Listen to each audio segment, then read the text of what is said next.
So let's jump right into it. So the post-debate polls analysis by the Washington Post and 538 indicate two different results. Lemar, break it down for me. Washington Post says one thing, 538 says the other. What can we surmise from this? Well, let's first talk about what the similarities are. Okay, the things that are definitely in agreement between 530 and the Washington Post polls is that Biden definitely messed up. His numbers went down in both polls. The other thing that they both agree on is both Warren and Kamala Harris performing well in their respective debates, and as a result, their numbers going up. What they disagree on is primarily in regards to Bernie Sanders, the degree of how much he may have went up, and even some other polls based on these Washington Post and 538 polls actually had Sanders down by about 4%. I think it was a CNN poll. But for the purposes of today's podcast, we're just focusing on the 538 one and this Washington Post poll. So I guess we'll talk specifically about the 538 poll. And before we begin to that poll, not many of our viewers might be aware of what 538 is. It's a website. It's a statistics aggregator. So basically, they get political statistics. They get also sports. Nate Silver. Yeah, it's ran by Nate Silver. He was a very famous poker player, and then he started this website. And basically, he's been pretty accurate on a lot of issues. He was actually one of the few outlets that kind of gave Trump the edge in the election. So shouts out to him. You know, Nate Silver was one of the few people Also that kind of predicted. I think it was a 2012 or 2016. Yeah, I think it was 2012. He predicted the electoral results almost 100% accurately. Yeah. So Nate Silver has been really, really accurate. So 538 has like skyrocketed into this like really, really successful, incredible news organization. So, and just to say, like, you guys already should know about Washington Post. They've had a long track record of breaking news and being statistically relevant. So we're just saying that like the new dog in this game is giving a slightly different bark here. And what is it? What can we surmise from this by your analysis of this? So the 538 poll done by them, it's actually really nice. I would actually suggest even going on the website. They have this really nice interactive chart that shows like where the certain candidates, if they went up in their numbers, where their numbers are coming from. For example, if you look at the Kamala Harris gains, a majority of them are coming from Biden, and it like has this really nice flow chart. But just to give you a breakdown of like the key findings of the 538 poll, Biden before the debates, he was at 38.5%.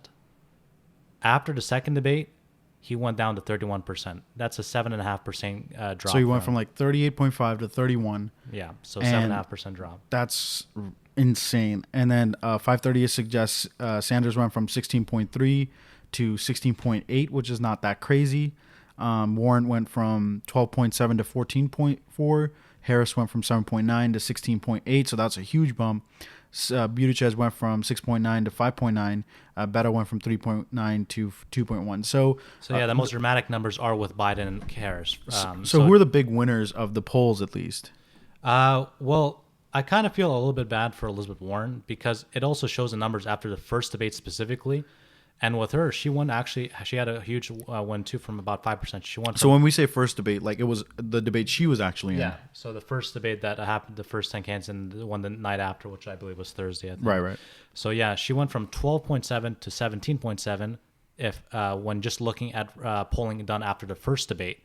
But then when Kamala Harris came in after the second debate, her numbers went to about 14.4%. So again, on overall, she did increase by about 2%. Which is a positive sign for her, but maybe if she had been a little more aggressive in that first debate, she may have had some polling that sticked with her throughout, even after the second debate. Because as we know, the whole reason Kamala made a show for herself in that second debate was that confrontation with Joe Biden regarding the busing situation. And most of the other numbers, don't surprise me that much. Buttigieg going from 6.9 to 5.9 isn't that big of a deal. I thought maybe it might have went a little bit more because of that exchange between him and Eric Swalwell in the second debate regarding why he didn't fire the police chief, and even the whole storyline narrative of the whole police scandal in Indiana being brought up on the debate stage on a national level. I thought was going to hurt him, but it didn't hurt him that much, surprisingly. In regards to Sanders, the one thing both these polls take into account is that they both underestimate the number of young voters going on. And that's important because when we're looking at young voters, that is the base and core of the Bernie Sanders support, the whole Bernie bros, whatever you want to call it. they're the core of him, the whole millennial generation.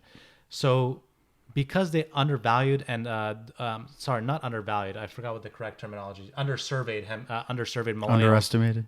in those surveys, they're saying those numbers may be actually better off for Sanders, because we know at the end of the day, for Democrats, the biggest thing is voter turnout. So if Sanders can engage those millennials and get them to turn up on the day of the election, then obviously the numbers are going to be dramatically different, because they're just going off the numbers that tend to have that percentage of millennial voters in the election cycle. So those numbers could change.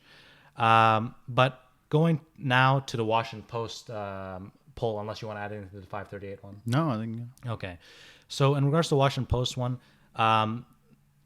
we show that after the debates, the numbers show a significant decline for Joe Biden. He went down to 29%, and they originally had him at 39%. So that's a 10% drop for Joe Biden, according to the Washington Post polls. And for Kamala, she did have an increase. I think they had her polling initially at about 6%. Now they have her at 11%. So a 5% gain, not as significant as the 538 poll, but still, 5% is a big bump.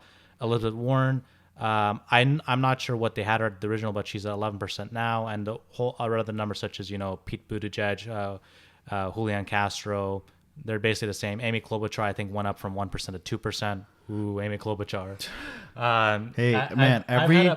Every prediction I've made since episode 1 has came true. You gave me shit about Julian Castro. You said, "Oh, he's the Department of HUD secretary. All he's gonna do is smile and wave." Boom, he's top 5. You said, Amy Klobuchar, she got no cloud. Boom, she's top 6 in Washington Post. You said, Eric Swalwell ain't gonna do shit. What are you talking about? Eric Swalwell, boom, he's probably one of the second or third biggest interruptions or debates that actually happened in the debate, in the actual debate. He did the biggest outburst. So that's what people know Eric Swalwell about. So I feel so, these polls, irregardless of whatever you think, I just feel so vindicated. But one thing, just before capping off this topic, one thing the people should know is just really simple. The classic group of 5 that we expected didn't really shift. We still have Kamala Harris, Bernie Sanders, Elizabeth Warren, and Joe Biden in the pack. Now, whether or not you want to see Pete Buttigieg or Beto or Julian Castro in there, it's kind of that last 5th spot for the top 5 that you're really looking for, and we don't know that yet. Different people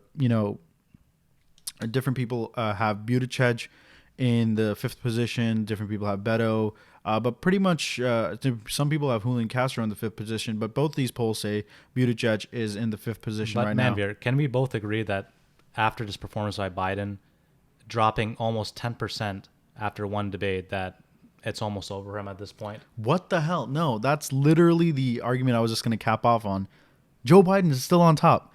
He's still polling at 31%. He's still polling at 29% for Washington Post. Like, Sanders hasn't even broken 20% at 538, and Sanders barely broke 20% at 23. I agree with everything you're saying. Like, but, it's not, oh God, I would say Joe Biden is still in the lead. That's undisputable, obviously. But the thing I'm trying to get at is, after just one debate dropping 10%, give it another debate in the fall, another 10% down, it's just going to go downwards from there. Assuming we see the same trend. And here's my thing.